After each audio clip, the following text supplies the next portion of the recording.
Purdue Pharma, trying to protect sales of its painkiller OxyContin, made plans to fight back against the emotional messages from mothers with teenagers that overdosed. That, according to new portions of a court filing by the Massachusetts Attorney General, first made public today.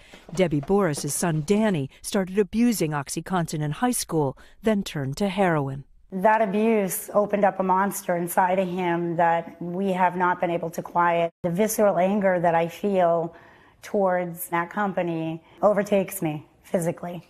In an email in the court filing, the company's former president, Richard Sackler, wrote, "We have to hammer on the abusers. They are the culprits and the problem. They are reckless criminals."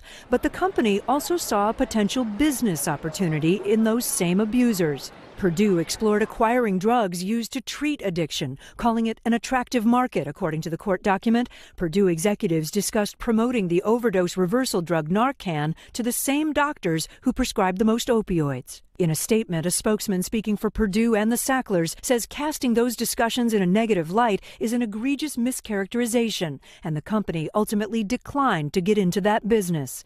They say the court filing seeks to vilify Purdue, calling it riddled with demonstrably inaccurate allegations, arguing the fact that there's an opioid crisis does not mean the companies who made the drugs caused the problem.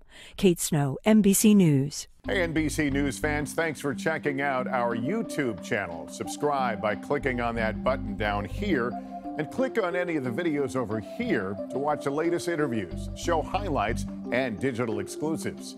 Thanks for watching.